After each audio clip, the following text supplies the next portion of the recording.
नमस्कार। जी मध्य प्रदेश छत्तीसगढ़ देख रहे हैं आप। मैं अवधेश कुमार आपकी आवाज की शुरुआत करते हैं और आपकी आवाज में आज बात करेंगे मध्य प्रदेश में अचानक शुरू हुई गंगा जल की सियासत की।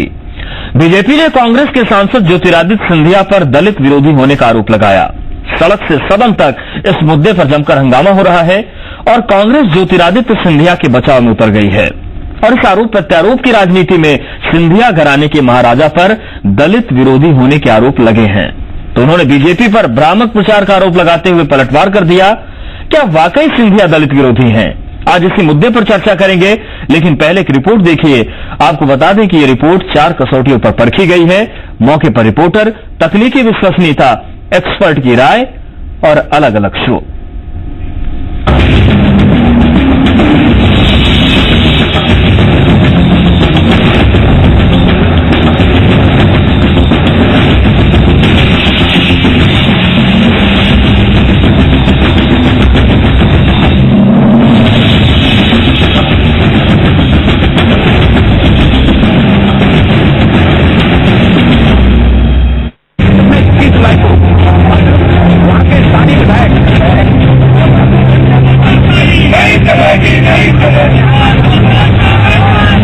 लोकतंत्र के मंदिर में यह हंगामा लोकतांत्रिक व्यवस्था में आरोपों का है।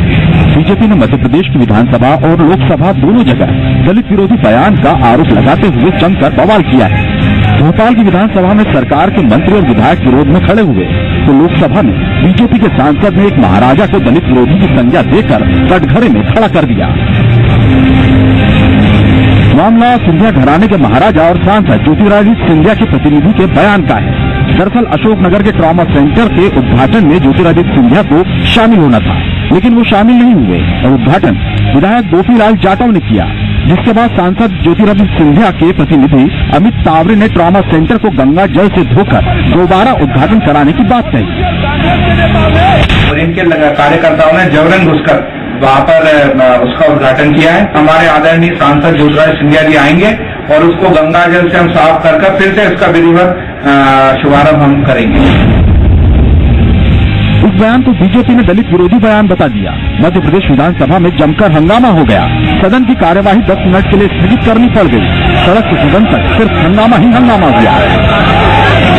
जो कांग्रेस जिसने अंबेडकर को जीते जी और मरने के बाद भी भारत रत्न से सम्मानित नहीं किया, उस कांग्रेस ने आज फिर से दलित का पत्थर उखाड़ के पूरे दलित समाज को अपमानित करने का काम किया है। पूरी कांग्रेस को माफी मांगना चाहिए दलित समाज से। पूरे समूचे अनुसूचित जाति वर्ग का अपमान किया है। दूसरा, सदन का विशेषाधिकार हनन किया है। ट्रॉमा सेंटर के शुभारंभ के बाद खिसियानी बिल्ली खंबा नौजे इस प्रकार का जो बयान दिया है कि उसको गंगा जल से प्रवृत्त किया जाएगा।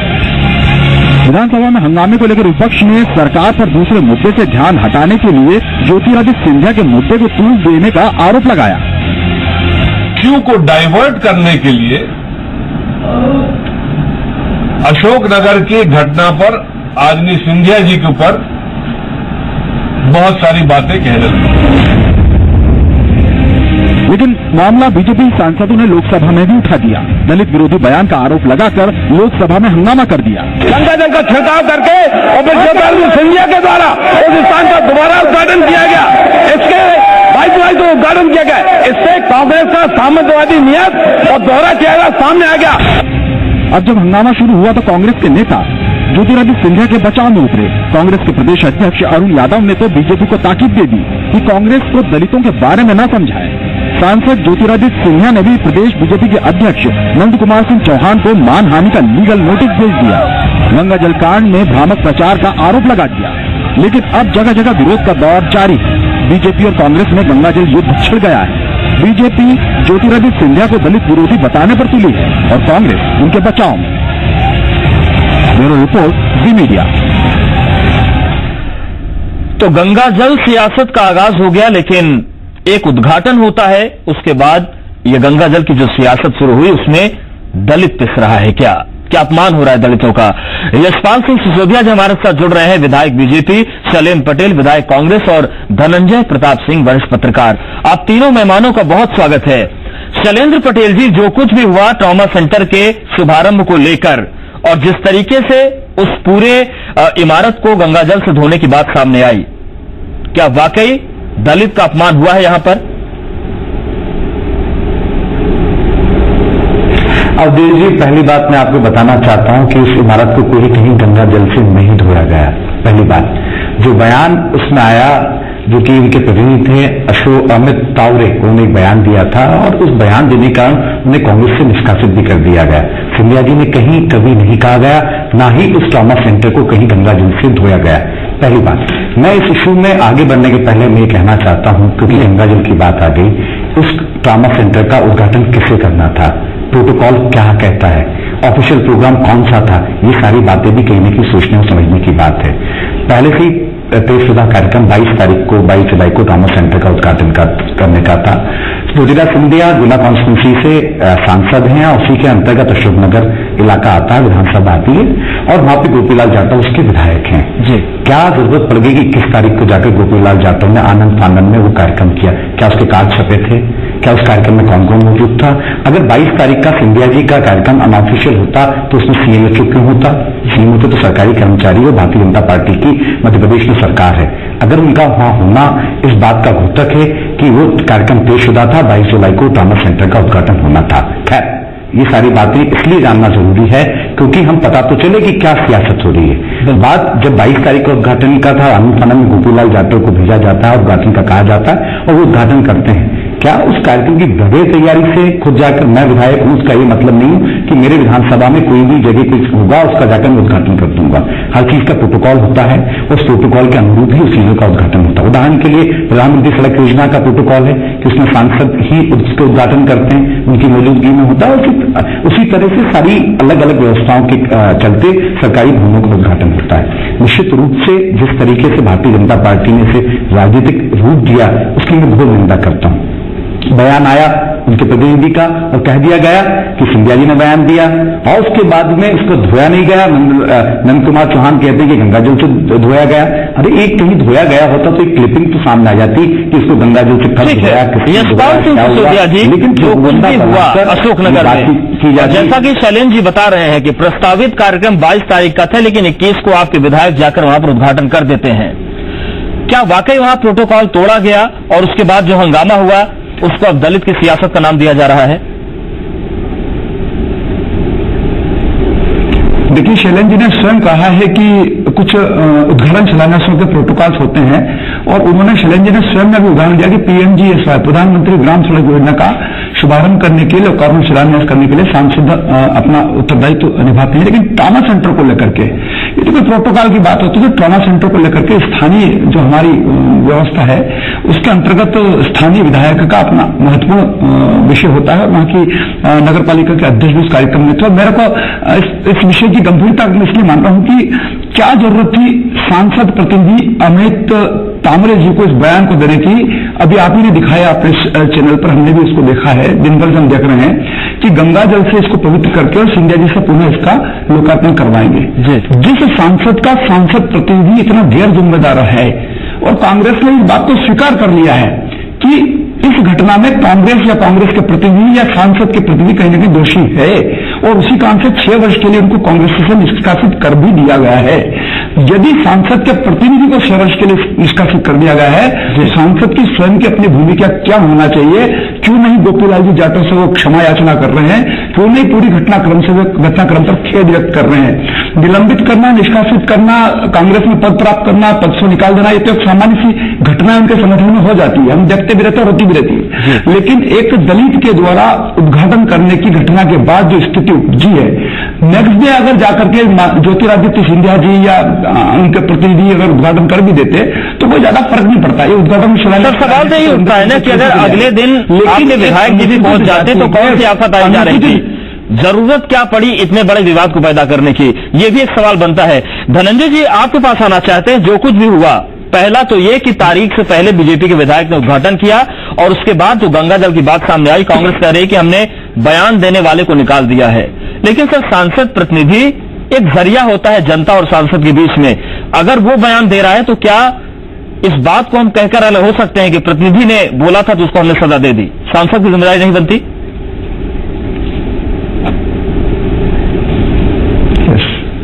देखिए उदय, सांसद की जिम्मेदारी कितनी बनती है या कितनी नहीं बनती है, ये तो बहुत बात की बात है। लेकिन ये पूरा विवाद को जिस तरह से मैं देख रहा हूं तो मुझे लगता है सूत में कपास और जुलाहों में लट्ठम लट्ठा। ये आपको मानना पड़ेगा कि ये जो गंगा जल की सियासत शुरू हुई है जी, उसके पीछे की कहानी यह है कि बीजेपी ने यह स्वीकार कर लिया है कि 2018 में जो चुनाव होना है, उस चुनाव में पूर्व केंद्रीय मंत्री ज्योतिरादित्य सिंधिया एक बड़ी चुनौती है। बीजेपी का विधानसभा में एकजुट होकर वैसा बिहेव करना जिस तरह से विपक्ष करता है, सिंधिया के खिलाफ नारेबाजी करना, और उससे पहले भी प्रभात झा ने उनके ऊपर शिवपुरी में जमीन को लेकर के तमाम आरोप प्रत्यारोप लगाए, और बीजेपी जिस तरह से सिंधिया की घेराबंदी कर रही है जी, उससे यह साफ समझ में आ रहा है कि बीजेपी सिंधिया को एक चुनौती के रूप में देख रही है। यह बिल्कुल क्लियर अगले विधानसभा चुनाव में जो परिदृश्य बनना है, शिवराज वर्सेस सिंधिया, उसको लेकर के ये अभी से सियासत शुरू हो गई है। अब ये गंगाजल और अमित तावरे तो सिर्फ माध्यम बन रहे हैं। ऐसा मैंने जो फैक्ट जाना है इस मामले में अवधेश, उसमें फैक्ट सही ये है कि इसका जो लोकार्पण का कार्यक्रम था, ये निर्धारित था 22 तारीख को। प्रशासन 22 तारीख के हिसाब से तैयारी कर रहा था, लेकिन इस बीच बीजेपी के लोगों ने विधायक को कहा कि आप जाकर के एक दिन पहले उसका लोकार्पण कर दीजिए ताकि एक कंट्रोवर्सी खड़ी हो जाए, एक नई सियासत शुरू हो जाए। और उस बीच अमित तावरे का एक विवादास्पद बयान आ गया जिसको लेकर के पूरे देश में बवाल मच गया। लेकिन मेरा ऐसा मानना है अवधेश की इसके पीछे की कहानी अगर हम देखेंगे तो कहीं ना कहीं ये सिंधिया की चुनौती, सिंधिया की इमेज और इन सारे मुद्दों से जुड़ी हुई है। जी, यशपाल सिसोदिया जी, क्या ये चुनौती है जिसको काउंटर करने के लिए ये तस्वीर बनाई गई?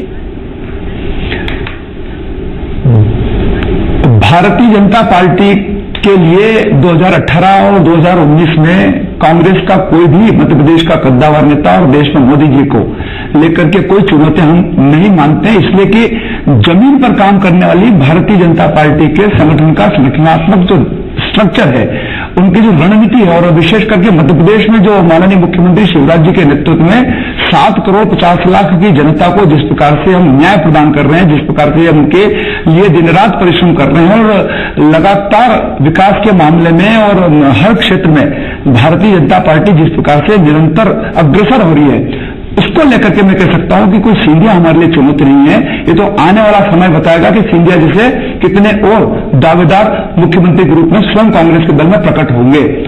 ठीक है शैलेंद्र पटेल जी, ठीक है, यहां पर मान सकते हैं कि सियासी तौर से एक दूसरे को काउंटर करने की कोशिश हो सकती है, लेकिन जो बयान अमित तावरे का सामने आया, सांसद प्रतिनिधि हैं, ऐसे में आप अब सांसद और सांसद प्रतिनिधि को अलग करके कैसे देख सकते हैं? अगर अमित तावरे ने ऐसा बोला है तो फिर ज्योतिरादित्य सिंधिया की भी जिम्मेदारी तो बनती है।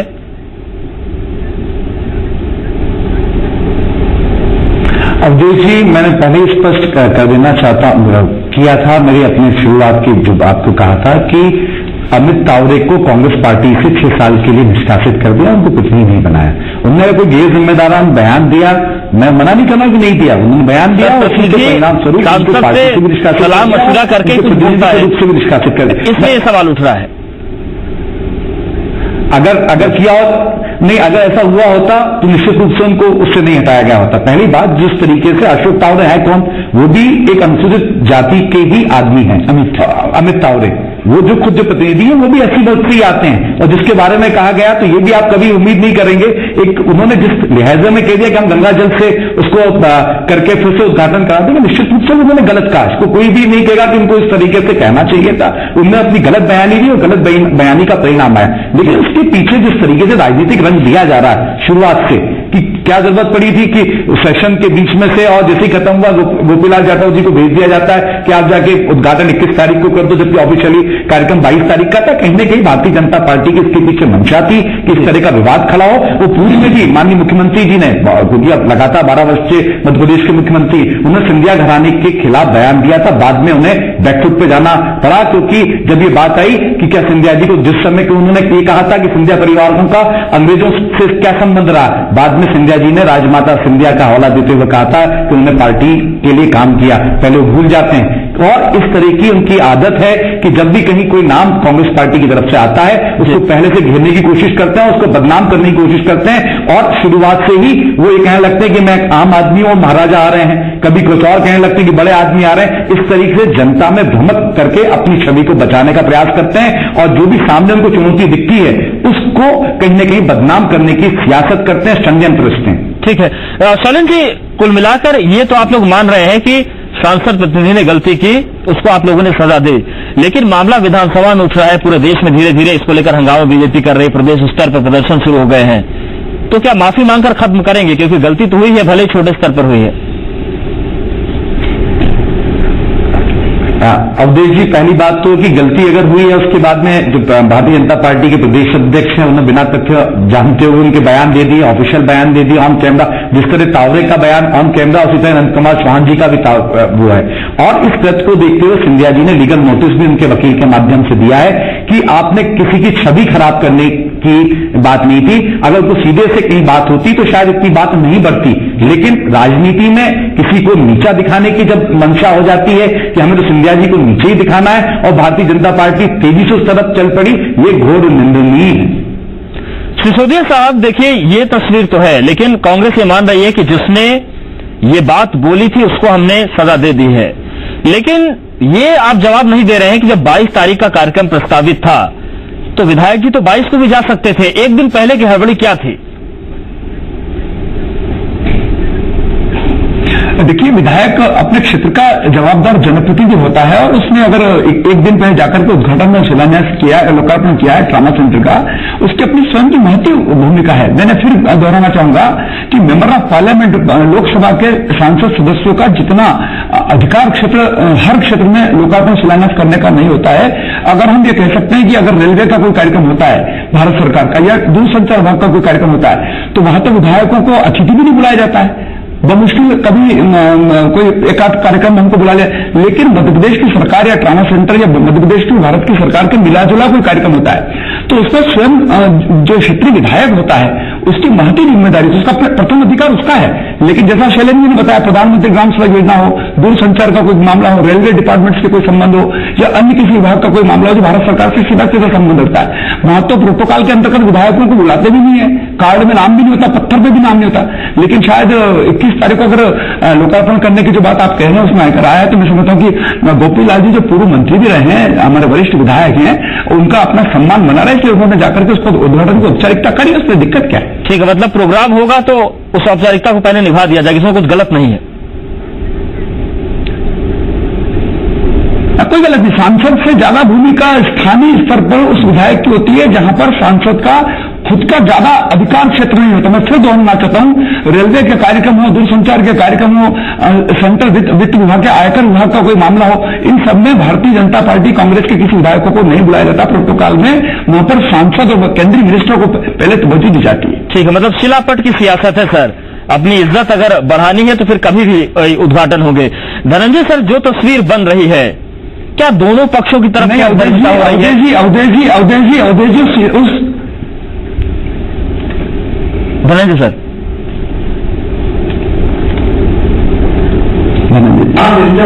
हठधर्मिता, क्या दोनों तरफ से हठधर्मिता हो रही है क्या?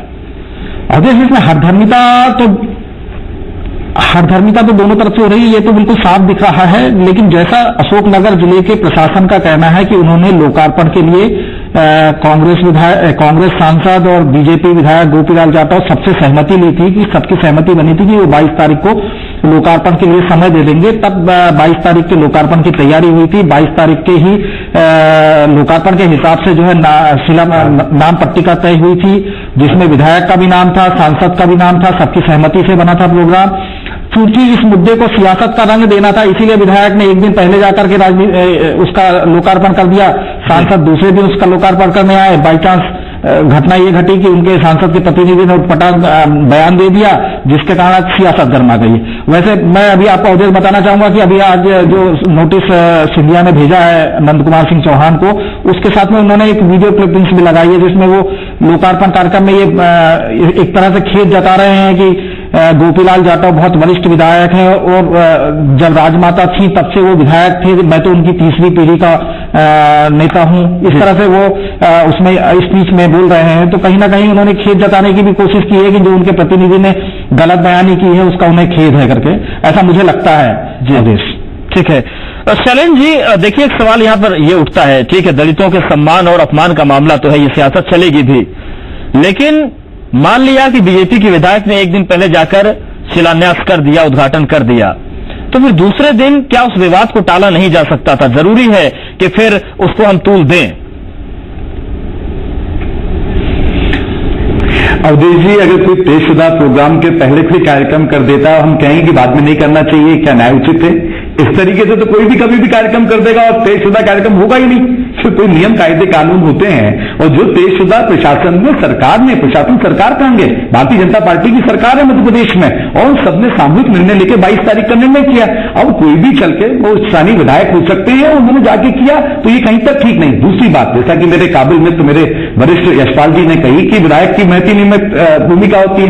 भैया, जो लोकसभा क्षेत्र होता है उसमें सारे विधानसभा क्षेत्र आते हैं, जितनी विधायक की होती है उतनी सांसद की भी होती है। और मैं एक बात कहना चाहता हूं कि मैं भी सीहोर जिले का एक विधायक हूं, बहुत से कार्यक्रमों में हमें नहीं बुलाया जाता है, तो उसका ये मतलब नहीं कि हम जाके इस तरीके से भी किसी भी कार्यक्रम का उद्घाटन कर देंगे। मेरे यहाँ लोकसभा की जो सांसद है सुषमा स्वराज हैं, विदेश मंत्री, वो आती नहीं है, बहुत से भवन का उद्घाटन ही नहीं होता है क्योंकि माननीय सांसद नहीं आती है, वो भवन चालू हो जाते हैं। तो इस तरह के काम तो भारतीय जनता पार्टी करती रहती है। उनको इस तरह का शिलान्यास का बहुत ज्यादा शौक होता है। एक एक कार्यक्रम में 80-80 शिला पट्टिकाएं रख के उनके उद्घाटन कर दिए जाते हैं कि जब भी माननीय हमारे मुख्यमंत्री सीहोर जिले पहुंचते हैं या कभी भूले से सुषमा स्वराज पहुंच जाती है तो 80 पत्थर एक जगह एक स्थान पर रख के उनके उद्घाटन कर दिए जाते हैं ताकि कहीं और कोई और उसका उद्घाटन नहीं कर पाए। इस तरह की मानसिकता भारतीय जनता पार्टी की है। अवधेश जी, मैं एक बात आपको कहना चाहता हूं कि तयशुदा कार्यक्रम जो होता है उसी के हिसाब से काम करना चाहिए। वो पूरे मामले में अभी तक गोपीलाल जाटव का कोई स्टेटमेंट नहीं आया। अगर उनको पीड़ा थी तो उनका स्टेटमेंट आना था,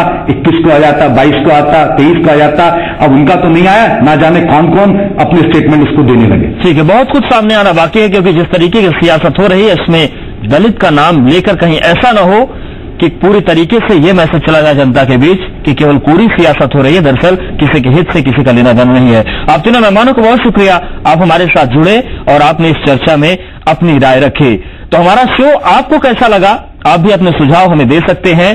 फेसबुक के जरिए आप हमें सुझाव दे सकते हैं, ट्विटर के जरिए भी अपनी राय साझा कर सकते हैं, और हमारे व्हाट्सएप नंबर पर भी आप हमारे कार्यक्रम के बारे में कुछ सुझाव और राय रखते हैं तो हमसे साझा कर सकते हैं।